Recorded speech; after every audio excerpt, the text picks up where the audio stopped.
Hello everyone, welcome to the NASTI Dynasty, where we teach you how to be nasty.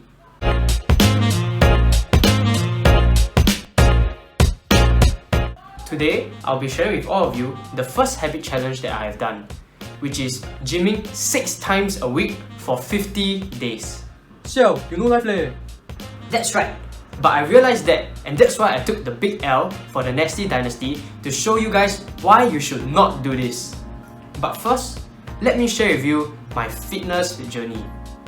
Back in the days, I was just a fat boy, and I just followed along the National Service training regime and never really doing my own exercises outside. But right before I commissioned, around early December 2019, I discovered the gym. Back then, I was still a bobo. I spent 4 to 5 hours every single session to do exercises that didn't even help much. I may or may not have skipped legs. Okay, so let me show you the chat that I had with my friend when I dragged him into this torture with me. Okay, so actually I lost the chat with my friend, but I actually asked him to send it to me so that I can show all of you what my exercises were like. So hope that you all can see properly.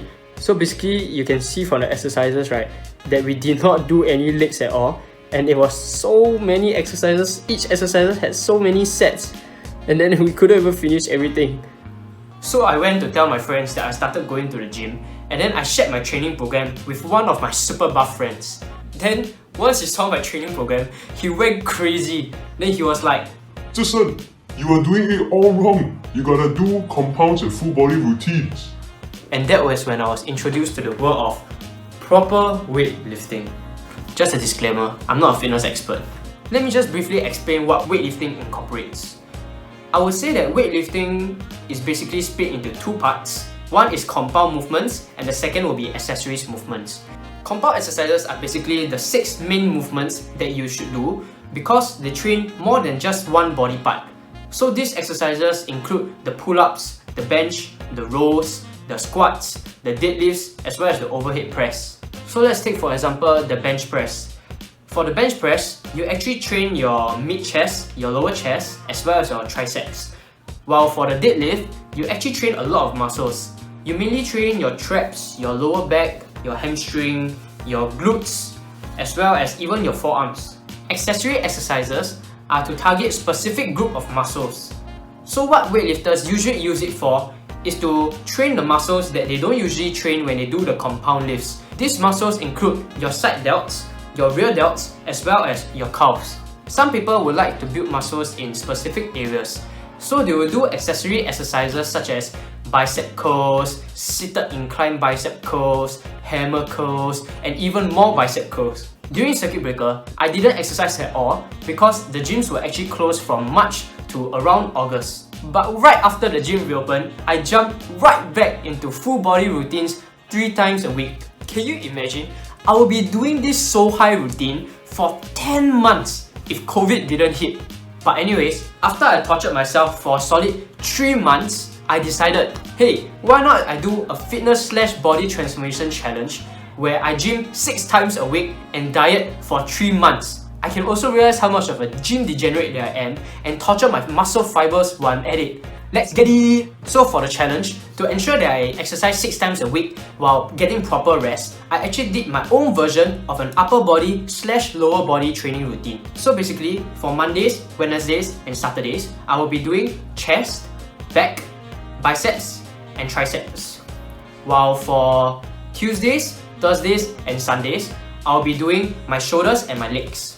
So the reason why I didn't train my shoulders together with my chest and my back is because I feel that my triceps are not strong enough to support my chest and my shoulder training on the same day. And also, I don't really want to be in the gym for 6 hours 3 times a week. I will update an Excel sheet on the following week's training routine every Sunday to ensure that on the Monday, I will know exactly what I will be doing. And if you are wondering whether I actually complete these exercises, unfortunately I do. Even though I split my body into half, I added so many more accessories exercises that it made me spend around an average of 3 to 4 hours in the gym every training day. And just so you know, I am on a low carbs and low fat diet, which meant that I couldn't have any soft drinks or fast food. Am I crazy? Yes. let me share with you my post-torture thoughts and feelings. I can safely say that gymming 6 times a week is not a very sustainable routine. I was literally surviving on willpower alone because I didn't even have energy for my low-carb diet. Among the 6 days, I actually spend Mondays and Tuesdays lifting lighter weight such that I can recover fast enough so that I will perform better in my subsequent heavier days. Just so you know, even if you are not feeling sore, your muscle fibers will still need some time to fully recover from your training. You have to make sure to plan your routine properly to ensure you have proper rest such that you don't overexert yourself. Through this challenge, I feel that I have become more disciplined and fitness has been even more ingrained into my lifestyle. I have also gained a nicer physique, but let's see if I can even maintain it. During the challenge, I actually sustained some injuries on my shoulders as well as my hips. The pain actually started to hinder my daily movements, and so I couldn't continue with the 3 months challenge. Now, for the moment you have all been waiting for, should you do this challenge? The answer is I took the big L for all of you and went through this challenge so that you don't have to. Instead, if you would like to kickstart your fitness lifestyle, you can always start by checking your schedule and allocating a fixed amount of time to training every single week. When you commit to this for about 2 to 3 months, you will start to notice small changes in your body as well as your mind, which will definitely motivate you to continue with this lifestyle. I will definitely do a separate video on how to properly kickstart your fitness lifestyle, as I believe it is a very important skill set to have. I would like to share this quote that motivates me and gets me through every single gym session. Fitness is not a choice, it is a lifestyle. I hope all of you have found this video useful. Remember to click the like button, subscribe to the channel, and share this video with your friends who want to get started on their fitness journey, or if they just want to see someone get tortured. Thank you all so much for watching, and see you next Monday where I will be covering my first self-development book, which is about habit building. Always remember, stay nasty.